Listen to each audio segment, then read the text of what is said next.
Good afternoon. Welcome to yet another episode of Shoot Online.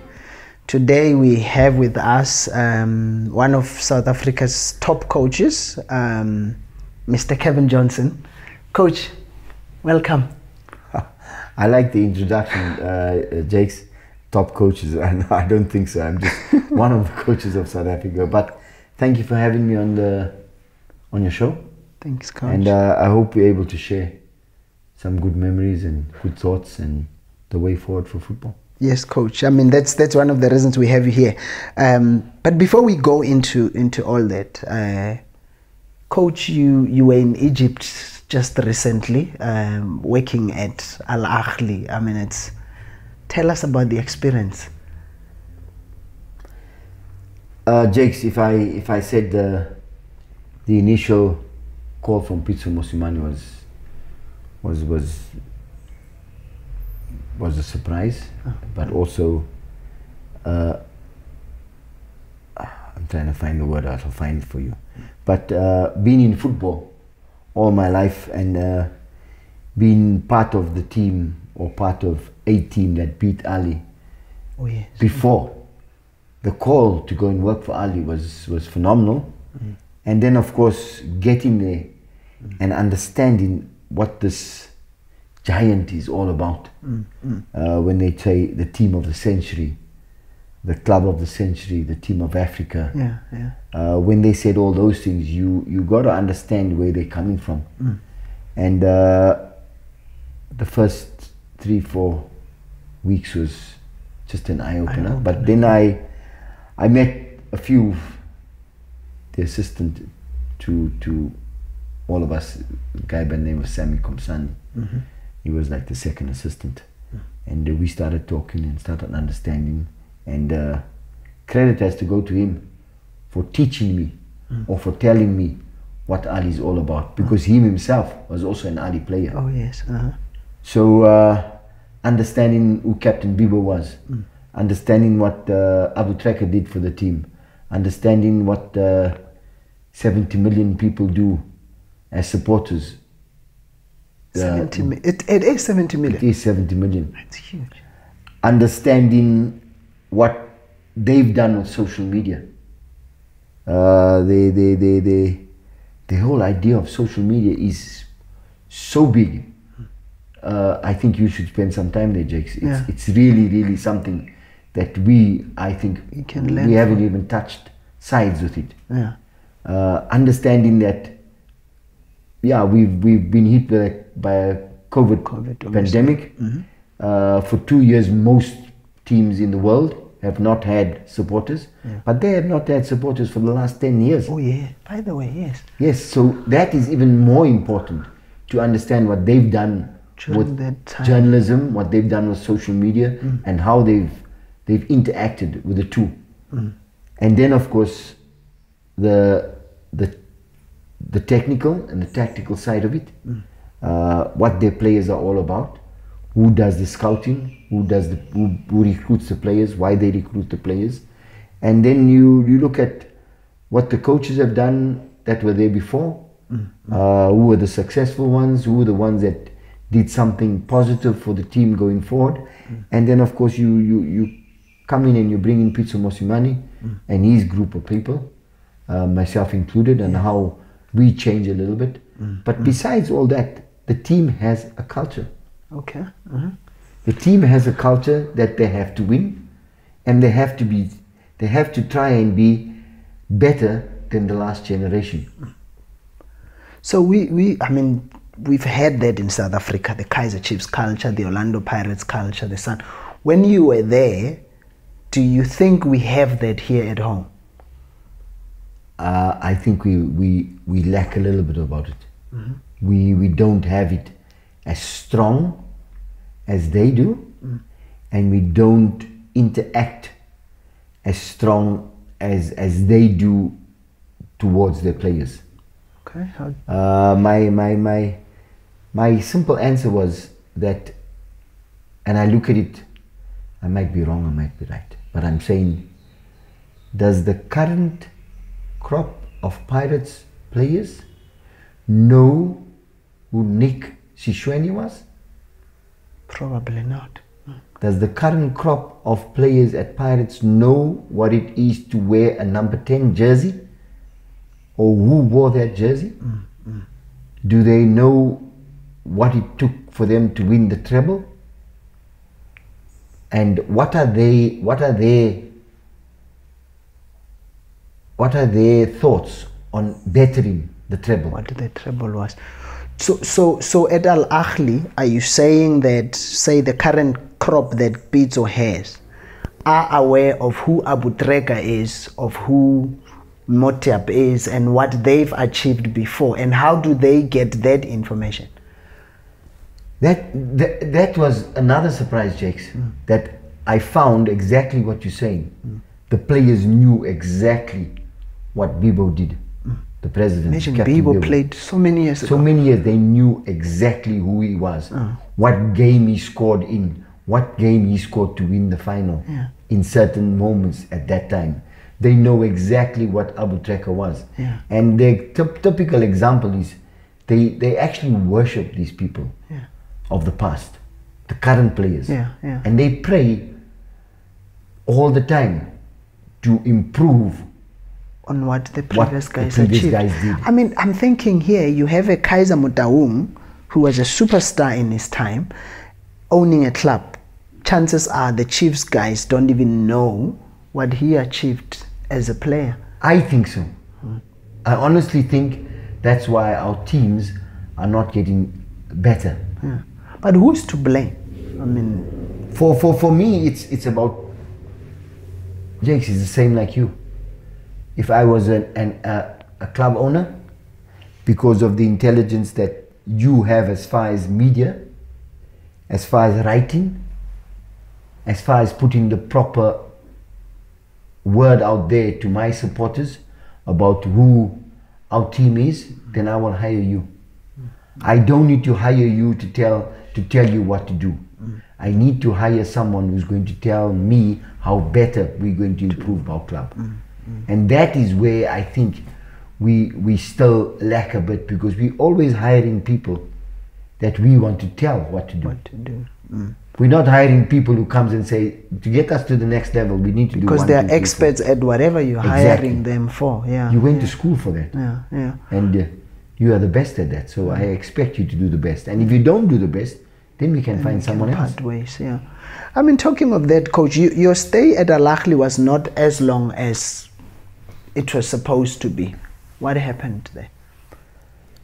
Look, I think the stay was very,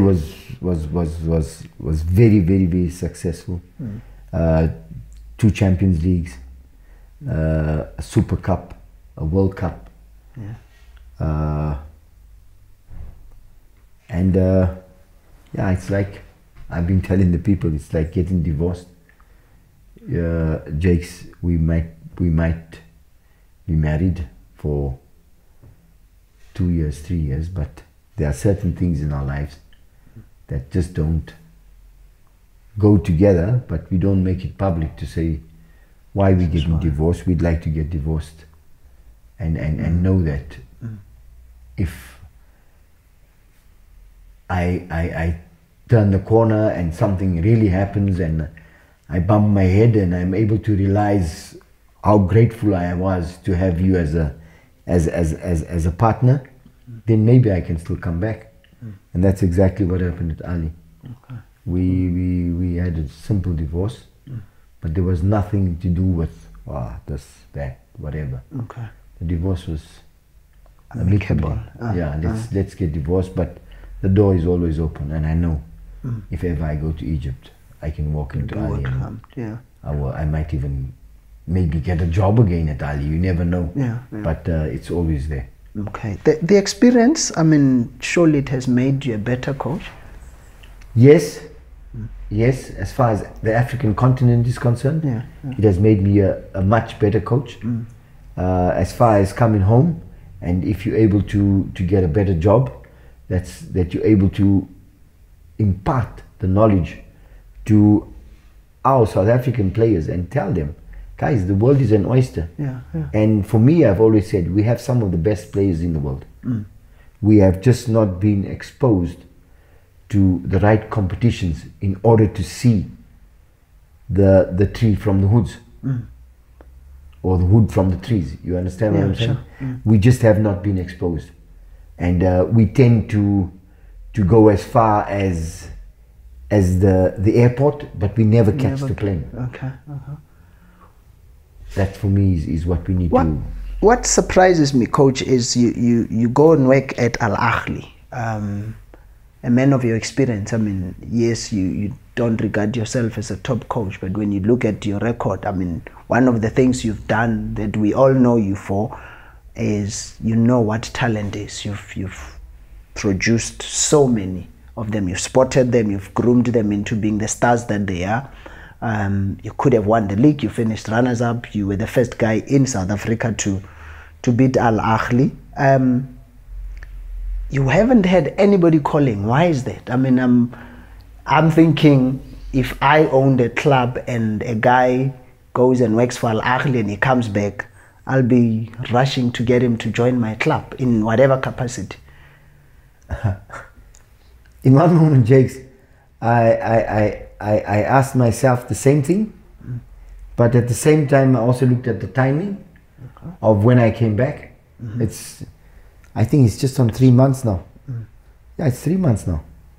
So the timing was, everybody was probably settled at home. There were a few calls from other parts of Africa, but I was in it. There was 1, 2 that was very close that I don't want to mention their names, but I was very close. I was like 60-40. And then it went 50-50. And then they said, why do we want South Africans?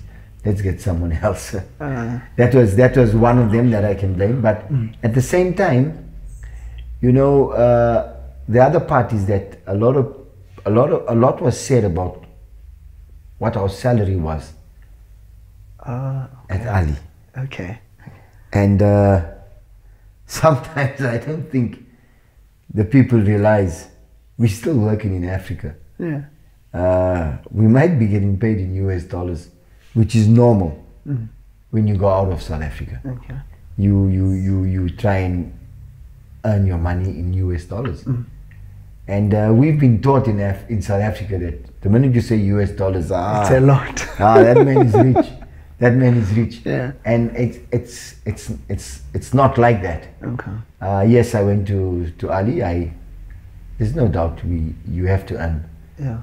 It's a big club. It's a big club. Yeah. But at the same time, you got to put all the other pros and cons that come with it. You're on your own for most of the time in your life. Yes, away from family. You living in a hotel room, and that's your life. Yeah. So all those things come with it, and you gotta learn a foreign language, and you gotta do these things, you gotta do that. There's a lot of things that get sacrificed, but as South Africans, we've been taught, I'm going to work in. If I said I went to Zimbabwe and I was earning US dollars, the people will say, it's US dollars. Yeah. Not a lot of money. You know what I'm saying? But the minute you say, I'm going to Morocco and I'm earning US dollars, then they say, this man is earning a lot of money. So do you feel that the clubs think you are out of reach in terms of affordability? In my own mind, I think that is one of the reasons. And the other reason is, like I said, everybody looked like they were settled. Or they said, let's go for 1 more month or 2 more months. Let's see what happens going forward, and then come January we will decide whether we try something, yes or no. Because there's been some changes, though. I mean, at one stage there was talk of Swallows. Yes. And they've made a change, but were they ever in touch? Not really, but the guys who work for the players and the coaches, what they call themselves, agents. Yeah, there was always a call from the agent to say, look, I'm going. Okay. I'm going there. I'm going to talk about them. Okay. So those have always been the conversations. I never try and get involved with the clubs until they phone you and they say, listen, you got to come, or the guy, your agent says, come, let's go and see. Are you available though to coach any local club should the call come? Jakes, that's the other thing that I'm also looking at. Yes, I am, and I want to be honest. I am available, but I'm also looking at where I come from, and availability has to come with something from the club that you're going to work at. It for sure, it must never be monetary. Okay. I want to look at something from the club that has an ambition, not to win CAF next year. They must have an ambition to go out there and win CAF 3, 4, 5, 6 times, because I believe we need to get to that level. But we need to get to that level. But how do we get there? I mean, we've had Sundowns lead the way. You know, they've shown interest in playing in continental competition. In the past, you know, we've had stories of clubs, some deliberately losing matches so they don't go into the continental competition. How do we change that mentality? You've had the experience. You went there with Platinum Stars, you went with Sundowns, you now with Ahli. How do we get South Africa to take CAF competition seriously? It's for me, Jace, it's like part of democracy. Our country was in a hole for I don't know how many apartheid years. We've come out now, we've now 35 years. We got to make sure the next generation of our children fly the world. They got to explore. We got to send them out. We got to make sure that they go to as much school as possible, whether it's a welding school, whether it's a mechanic school, whether it's a technology school. We got to send them out so they can feel what it is like to be part of the world. We still hold our players back too much. I think we need to explore those reasons, and if you have a 16-year-old or 18-year-old who shows potential and someone says bring him for trials, take him. And I have that experience with the School of Excellence projects. I think 90% of those players went overseas. And today 90% of them have proper jobs.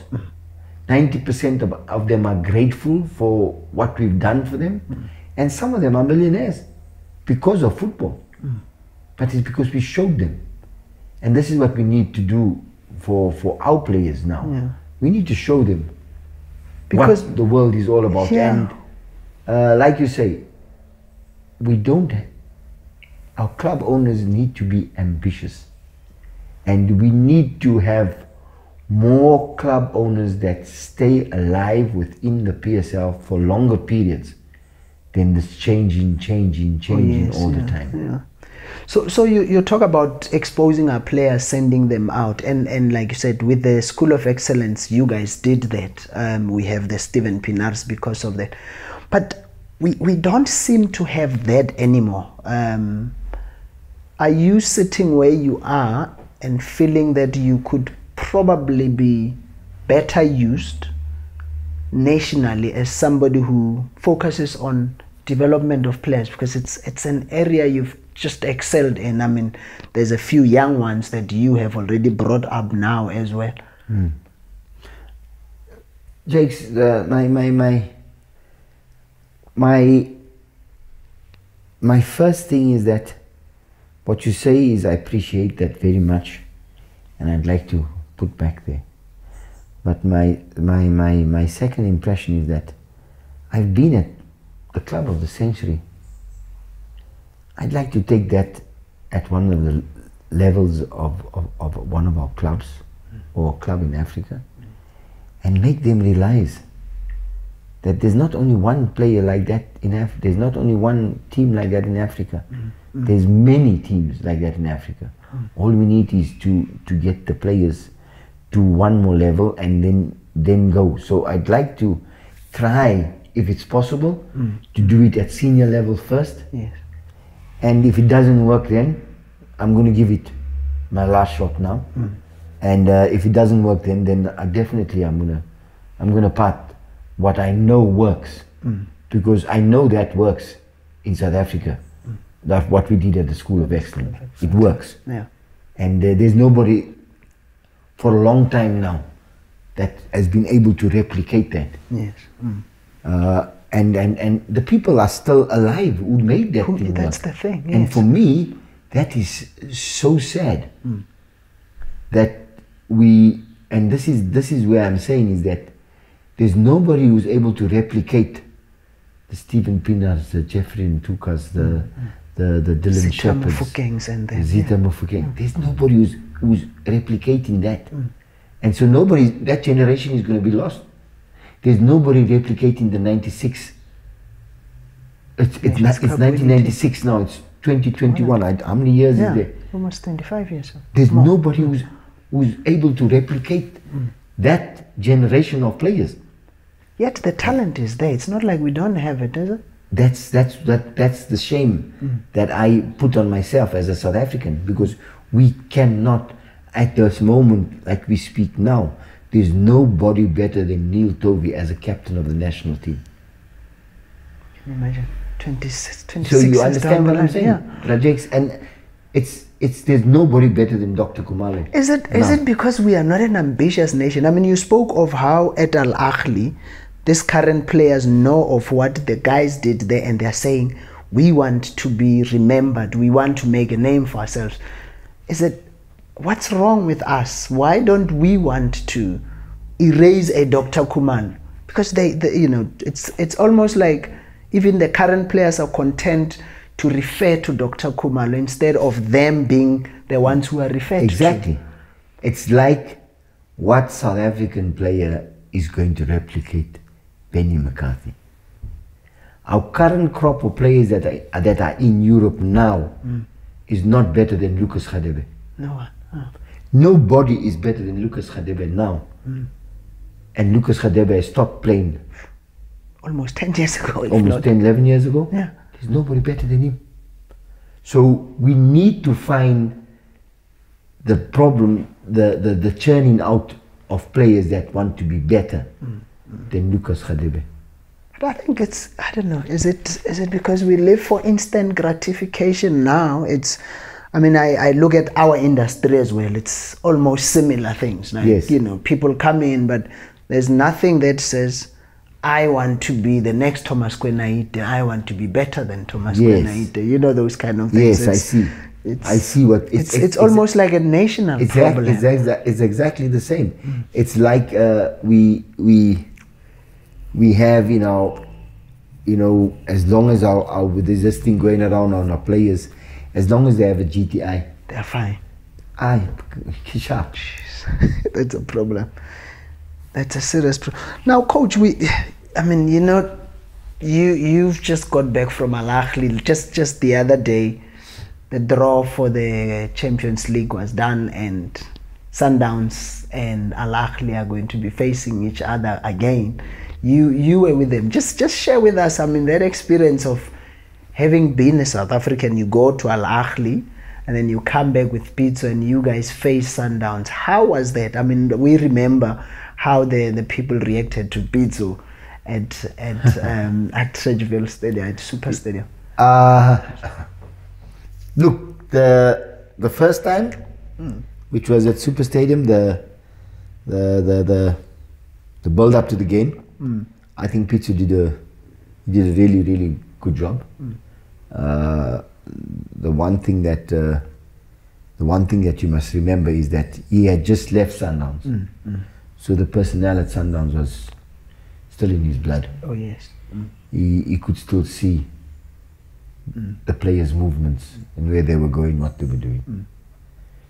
The only sad part of that was him coming back to South Africa, and the way they received him at Ahly. I thought that was a disgrace for South Africa. Football people don't have sentiment, goes out the window once you go to the rivals, doesn't it? I realize that, and I accept that. What you say, Brajex, it's very important. but I did not like the words they used against him. I thought that was very degrading. Yeah. And I felt very, very, very sorry for him. I had a lot of how can I say, sympathy for him as a human being. But it doesn't matter, you know.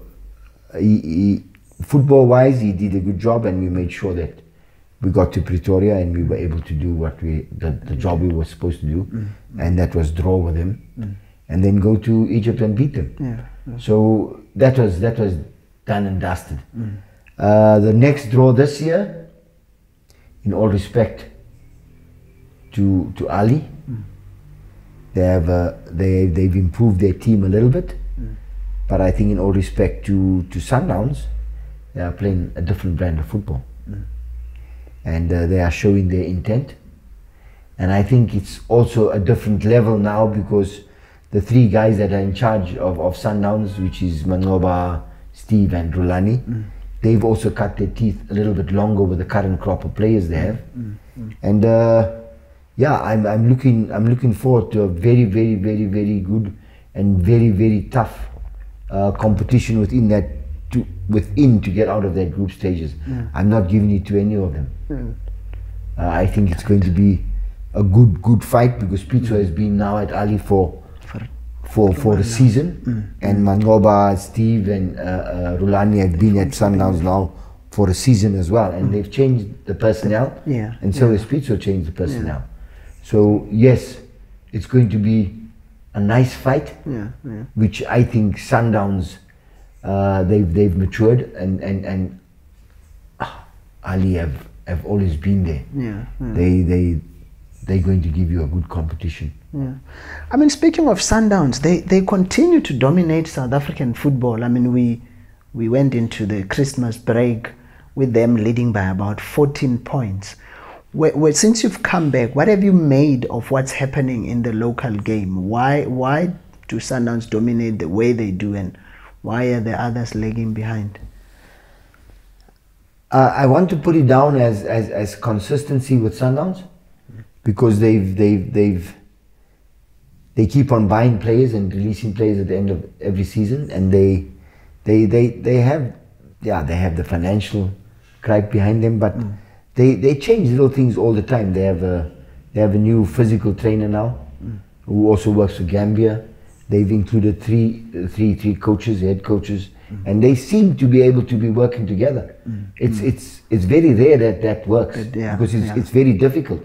It's very, very, very difficult to have three guys who have all been head coaches. Maybe Mangoba and Steve as head coaches, because they're longer in the job as Rulani, and Rulani is much younger than them. But the fact that there's a brand, and they're able to carry on and bring their own mentality into the team, and still play the Sundowns way, which has been there for the last, since Krima Shabalala was there. You know what I'm saying? That consistency plays a big role. The other thing is, I think when I look at our teams that are supposed to be competing there, you're talking about your Sundowns, I mean your Chiefs, your Pirates, your Supersport, your Cape Town City. When you talk about them, then I think they have taken 2 or 3 steps back. Pirates is blowing hot and cold for me. Very, very hot, and so does Chiefs. Chiefs is blowing hot and cold for me all the time. So their consistency, as far as being someone who competes all the time, is just not there. So again, we spoke about early on, how do you build the culture? Where does the culture come from? And where do you maintain the culture all the time, and scout the right players to maintain the culture? You get what I'm saying? The one team that I look, that's been building now for the last 2 or 3 years, is Stellenbosch. I don't worry about what team, what type of football they're playing, but I look at what Steve Barker has done.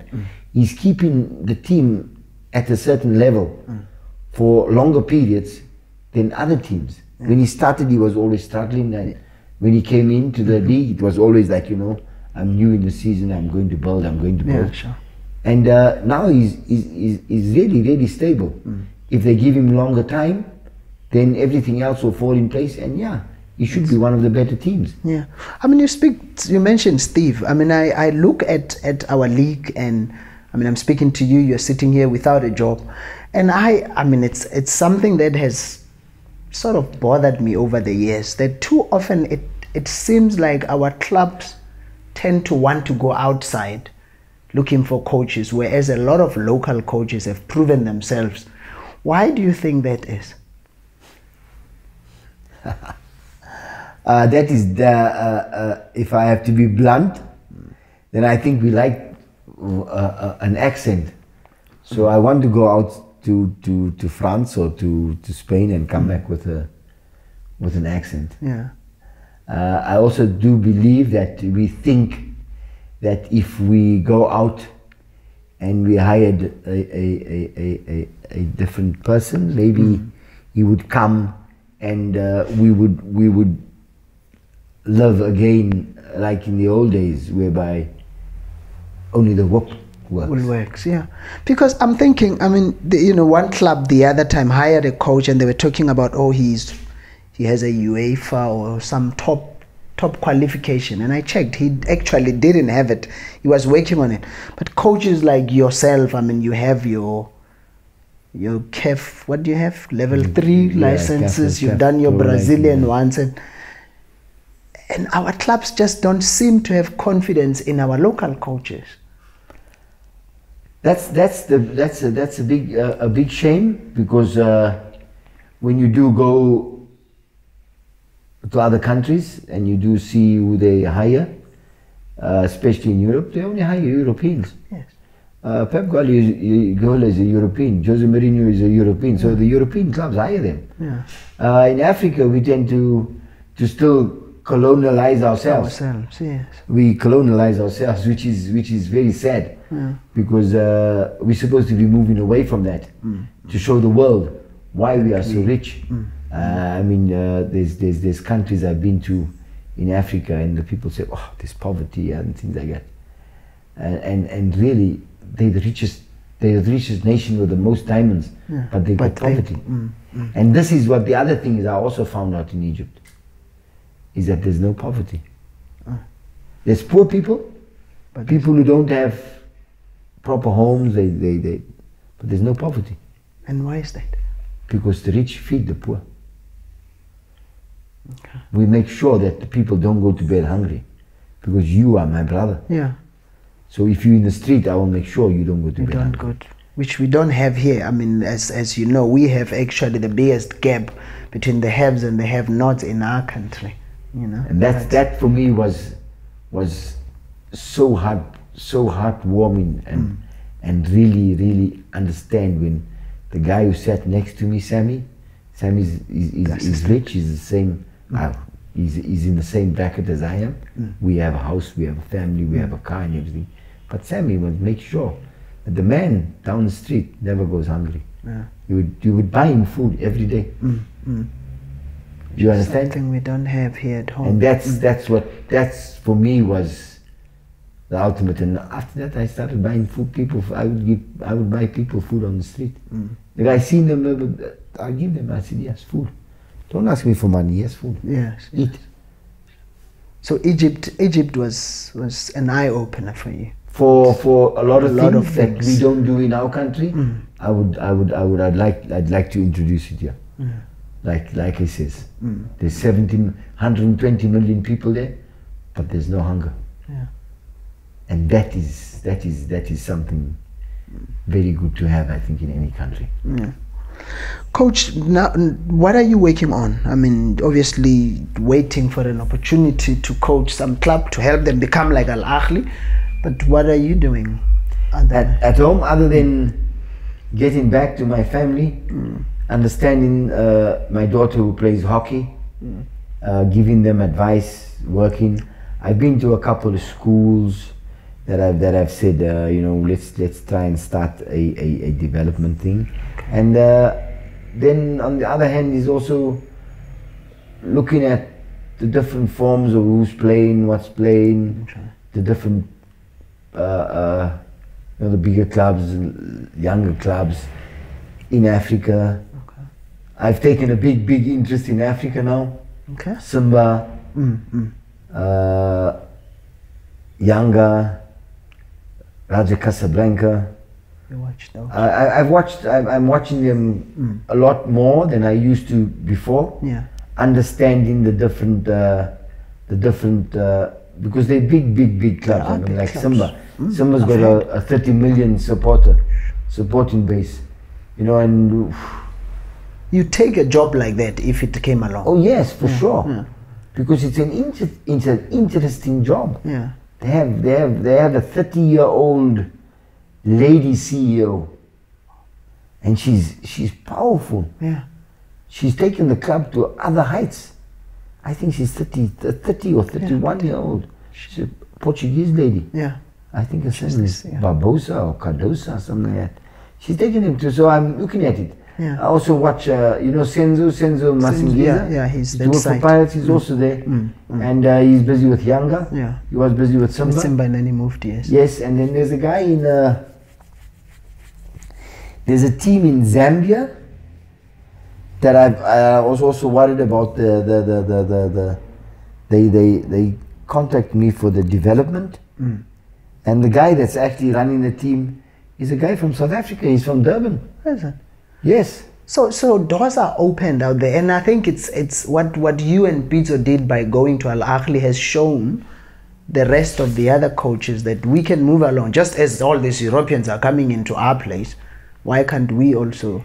We can move along. I think we have the ability to move along. The problem we have now is that our own teams don't think the rest of the world is not looking at us. Yes. They are watching the amount of changes within the ownership of the clubs. Oh yeah. And they also identifying, but this club was in Bloemfontein the other day, now it's in Venda. Yeah. This club was in Polokwane, now they're in Cape Town. No stability. That affects our picture that we draw into the rest of the world. At where we are. And they say, oh, but forget about the only teams that you must worry about. Sundowns, Chiefs and Pirates. The rest, they playing yo-yo circles. Yeah. You get what I'm saying? Yeah. And this is the how can you put it, when you do window shopping? Yeah. This is what the people are seeing in our window. Yeah, and it's not appealing. It can't be appealing. It can't be appealing to them because. But this name was how come this changed? How come they've changed? So you have a player who gets spotted by so and so from a international team or something like that, and says, no, we want to take him here. But who do you play for, my friend? Yeah. TTL. The next day, Gallants. Who's Venda? But wasn't Venda Cape Moyo? You have all that explaining. Yeah. Coach, you at Ahli, you are back. When you went to Ahli, you went as an assistant coach, and previously you had been a coach. How easy or how hard is it to move from being the main man and then now suddenly you are the second in charge or even the third in charge? Jakes, I think it's, for me, it's always been a personality thing. Or how you think of it as when you are in football. I always found that if you're a selfish person and you are a domineering person, or you are what they call them, a domineering coach, or that type of thing, to be a head coach is always important. But then if you were like you go through development as a player, you got to go through that development as a coach as well. You got to be the ball boy sometime in your life. You got to be the kit man sometime in your life. You got to be the masseur sometime in your life, and you got to be the assistant sometime in your life. And again, you only learn this when you actually go through development as a player and as a coach. Because when you become a coach, you don't just become a head coach. If you do become a head coach, you're going to be lost, because then you're going to do everything according to theory. Oh yeah, okay. You're going to do everything according to theory, and that's going to take you no place. Yeah. So with me, as an experience, I've always been doing everything since I started coaching. I tried to do everything. I tried to be an assistant. I tried to be a head coach. Go back to being like I said, what we did at the School of Excellence. We were head coaches of the first team, not of the 19s. Then you would go back and coach the under 12s. Then you would go and coach the under 16s, or you'd be the assistant to the under 17s, or you'd be the head coach of the under 15s, but you'd go overseas as an assistant to the under 19s. So we always taught each other those things, and we made sure we go through that phases in life. And I've been through that. I was an assistant with Gordon to when we won the league at Sundowns, and then going to work with PItso was it. You didn't feel like a step down. No. We look. A lot of people will look at it and say, "This guy was a coach. Now he is." Yet, in my own personal idea, I think the assistant coach sometimes is more important than the head coach. Tell me why. Because the head coach makes decisions, but the assistant is always there to guide him. And coach, you take the last. The decision is yours. Yes. But can I warn you that when we made this decision the last time, this is what it didn't work. This is what happened. This is what inspired. And that's what you're there for, is to follow him, but also to guide him in the right direction. And sometimes you do things behind the scenes that nobody sees. For example, players are not happy, players are this, but the competition is no time for him to look at these things in a certain way. He doesn't have that time as the head coach. But you do, and you do have the time to call the players, or to call the player one side and say, "My friend, what are you trying to do? Why are you trying to do?" And make sure that he is able to see the light, that there's no conflict with the performance of the team. So the assistant coaching role is not as lowly as some of us sometimes seem to think of it. No, for sure. There's some people who just think, but again, Jakes, this was brought upon us by hiring foreigners long ago and bringing them in here, and the foreigners saying, "You know what, I don't need your help. Yes. Take the cones, pack, stand behind the poles, collect the balls. Yeah. And that is what has stuck. But they still do it, don't they? I mean, there are some foreign coaches who come in and continue to do exactly that. Well, that's what I'm saying. It's because of our owners. Yeah. Our owners are saying, "Don't worry, this one won't give you a hard time. Just tell him what to do. He'll do it." Our owners are not saying, "You know what, I hired a head coach, but he has to be able, if the car bumps you tomorrow as the head coach, this guy must be able to jump in and do the job." Yes. Excellent. Yeah. You understand? And for me, it's like when you talk about Sundowns now, they have three coaches. Rulani cut his teeth. There's no two ways about it. Rulani did cut his teeth. Steve did cut his teeth. And so did Manoma. Yet interestingly, actually, when we watch Sundowns, too often you get this impression that Rulani is like the main man. And yet you have these two guys who had been senior coaches where they were, and they seem content to be sitting there and working together as a team, as assistants, so to say. My observation there is, again, Jakes, we don't look correctly. When TV first came to South Africa, when we first got TV, when we first were able to go on the radio as black people, it was in awe. Yeah. People thought you were God. Yeah, that's true. Am I correct? That's true. People didn't know that the guys from not Days of Our Lives, of what's this show we always like, Generations. Yeah. They're just normal working people. Yeah. People thought because they were on TV, They were are superstars. They are super rich. Yeah, okay. And this is exactly what we have not kicked out of our heads. Rulani, everybody thinks is the main man because he's standing up all the time. Yeah. But this is an agreement that probably come from the three of them and say, okay, you can stand now. Yeah. You know what I'm saying? He's not making the decisions. The decisions are coming from the three of them. And you have to give them credit for having done so far what they've done this year in the league. So As a collective. there's a lot of things that we look at wrongly. I remember a lot of times people would say, I'm on the radio tomorrow. I said, oh, you're on the radio? What are you doing on the radio? Are they paying you? No. Okay. Yeah. But we I were know just what happy you're to talking be about on the on the radio. radio or in the paper Yes. or on the On the television. TV. Yeah. Why?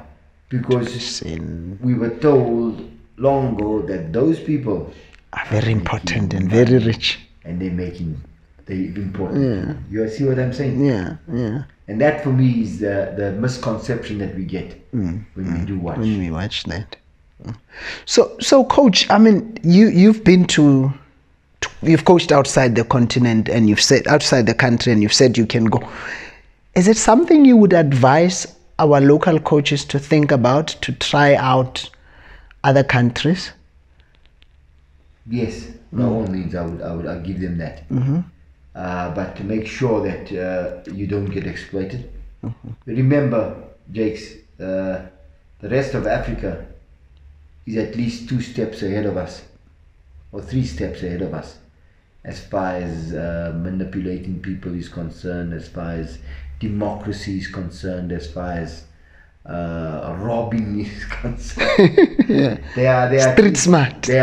They are much smarter than we are because we haven't ventured into Outside. into that circle. And that's why I said at the beginning of the interview, we've got to, as parents, allow our children to fly and let them experience and let them come back. Yeah. And then we will get better. So for me, I give a big ups to the guys who are going out of the country and working there. Yeah. Because it's not easy. No, it can't It be. is not easy as a South African because the people know where we come from. They know our struggles, and we need to go and find out their struggles and improve where we can. The guy that went to Botswana, I have to take my hat off to him. Yeah. Fantastic. We played in Botswana. We played in a few times at Super Sport, and we had really good times there. The teams were competitive, but we need to also know that there are struggles out there. But the only way we're going to find out is by going there. Yeah. And testing ourselves. Talking of testing ourselves, I mean, you coached Amazulu in the past, and they've really done well under Benny McCarthy. They've made the group stages. What do you make of them? I mean, especially what Benny has done there. Look, I think it was Benny has to be given credit, but at the same time, I think when we left Amazulu in good hands. I can honestly tell you that, projects. Amazulu was left in good hands. Yes, they hired the wrong person that almost relegated them. What was his name? After you? After me, they hired some foreign guy, the wrong guy. I don't even remember. Joseph something. I don't even remember. Ayanda had to save them. Oh yes. They sold the team. Yeah. But in all respect, the players that stayed behind, like Bongi, like Majoro, like Sitembe, Boshoff, the goalkeeper. You got Gumeri, you got Koke, you got Sikakane. They're all still there.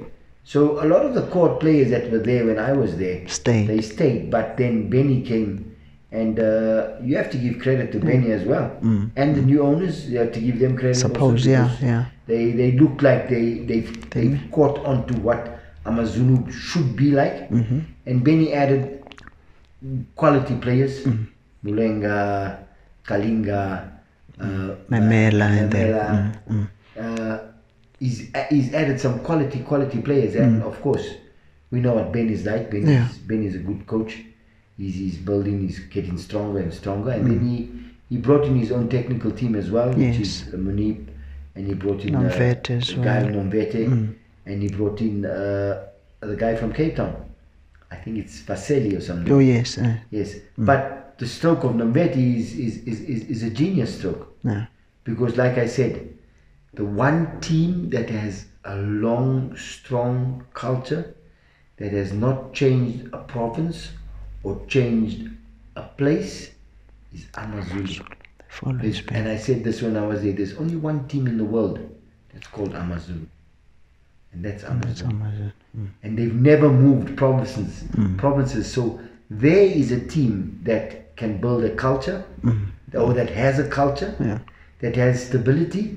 Yes, they bought and sold, but they've remained in one place. Amazulu.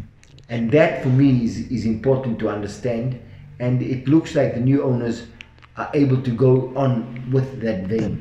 And if they're with that vein and they stick to Benny, give him another 3, 4, 5 seasons, he's in the Champions League now, they've never expected that, they can build something solid in Durban. That's good.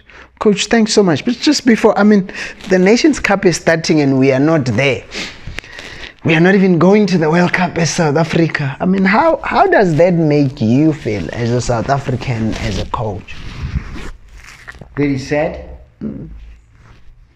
Because number one, we again made mistakes as far as what do we need to win, what do we need to draw, how we need to win, how we need to draw, all those things, you know what I'm saying? And I think it's the second time. Same mistakes, just second over time and over. Something like that happens.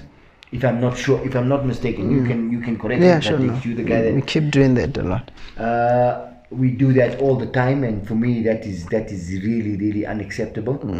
The people who are involved should not be involved in coaching at national level anymore, or should not be involved with organizing, because these things are something that you don't work with the national team every day. So the discussions are ongoing all the time. Hey, what happens if we don't draw? What happens if we lose? What happens if we score 4 goals? What happens if we score no goals? All those discussions can happen every day. Every day, yeah. Because you only really have the team for 1 week. A month, yeah. And then you play. So if you 3 months you are just waiting for that 1 week to play, and you're not discussing what has to happen. What possibilities are there? What possibilities are not there? Can we bring in Jakes from Sweden? Yes or no? We got COVID. No, you can't. Why? Because according to me, this is happening, that is happening. You know, if those discussions are not done on a regular basis before you play the game, then there's a problem. Then there's a problem. Then there's people who's not pushing you, or you not pushing people. And those things need to be spoken about. And like you say, we're not there. I'm sad we're not there. I'm really sad we're not there. And we can blow square bubbles through our mouths. The penalty we got, all of us, we can say it was never a penalty. But let me tell you something. If I put my hand on you, how hard I put my hand on you, the camera can never tell me. But I put my hand on you. So whether it was to make you fall or just have you feel me, I cannot. You can't. Yeah. And that's where I say VAR and the feeling of the game. It's not the same. It's not the same. Yeah. So, and that's where the decision making comes differently. Yeah. But besides, I mean, I argue that we knew going to Ghana that it won't be as easy. You know, you don't leave things to chance. I feel we tend to leave things to chance. We knew that we are playing Ghana last match.